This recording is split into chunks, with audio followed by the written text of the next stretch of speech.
Breaking news చూస్తున్నాం. CM Revanth రెడ్డికి సంతోష్ రావు గూఢచారిగా పనిచేస్తున్నారని కవిత సంచలనమైన వ్యాఖ్యలు చేశారు.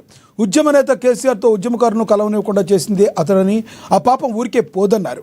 గద్దర్ లాంటి వాళ్ళు ప్రగతి భవన్ గేటు బయట పడిగాపులు కాయాల్సిన పరిస్థితి కలుగజేసింది అతడేనని అన్నారు. కేసీఆర్ ఫామ్ హౌస్లో సగం ఇడ్లీ తిన్నారా, పూర్తిగా ఇడ్లీ తిన్నారా అన్న సమాచారాన్ని కూడా గుంపు మేస్త్రికి చేరవేసేది సంతోష్ రావే అని ఆరోపించారు. ఫోన్ ట్యాపింగ్ కేసులో అతడి గూఢచారిని రేవంత్ రెడ్డి శిక్షిస్తాడని తాను నమ్మడం లేదన్నారు. ఇక సంతోష్ రావు లాంటి దుర్మార్గుడికి కేటీఆర్, హరీష్ రావు ఎందుకు వత్తాసు పలుకుతున్నారో తనకు అర్థం కావడం లేదని చెప్పుకొచ్చారు కవిత. ఇవాళ బీఆర్ఎస్ పార్టీ, అదేవిధంగా బీఆర్ఎస్ పార్టీ అధ్యక్షులు, గౌరవనీయులు ఉద్యమ నాయకులు ఉద్యమకారులకు దూరమైనరంటే, పేద ప్రజలకు దూరమైనరంటే, అమరవీరుల కుటుంబాలకు దూరమైనరంటే, పెద్ద పెద్ద నాయకులు గద్దర్ గారు లాంటి వాళ్ళు గేట్ బయట ఉండే పరిస్థితి వచ్చిందంటే, ఈటెల రాజేందర్ గారు లాంటి వాళ్ళు పార్టీ వీడే పరిస్థితి వచ్చిందంటే, ఈ అన్ని దుర్మార్గాలకు కూడా సెంటర్ పాయింట్, మొదటి దయ్యం ఈ సంతోష్ రావు అనేటటువంటి వ్యక్తి.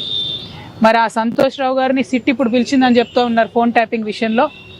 కానీ ఈ ముఖ్యమంత్రి గారు, ఈ గుంపు మేస్త్రి గారు, ఆయనకు ఉండేటటువంటి ప్రధాన గూఢచారి కూడా ఈ సంతోష్ రావే. ఫామ్ హౌస్లో కేసీఆర్ గారు సగం ఇడ్లీ తిన్నారా, ఫుల్ ఇడ్లీ తిన్నారా అనే ఇన్ఫర్మేషన్ గుంపు మేస్త్రికి ఇచ్చేదే ఈయన. మరి గుంపు మేస్త్రి గారి ఆయన గూఢచారిని శిక్ష వేస్తాడా లేదా నాకు తెలియదు, నాకైతే నమ్మకం లేదు. సిట్టు పిలవడం వరకు బాగానే ఉంది, తదుపరి చర్యలు ఎట్లుంటాయనేటటువంటి అంశాన్ని చూడాలి. అదేవిధంగా మరి బీఆర్ఎస్ పార్టీ కార్యకర్తల నాయకులు కూడా గమనించుకోవాలి.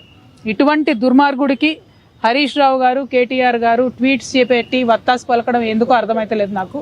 మొత్తం పార్టీలో అనేక మంది నాయకులకు కన్నీళ్లు తెప్పించి రక్త కన్నీరు పెట్టించినటువంటి దుర్మార్గుడు, మొదటి దయ్యం, నేను ముందు నుంచి చెప్తున్నటువంటి దయ్యం ఈ వ్యక్తి.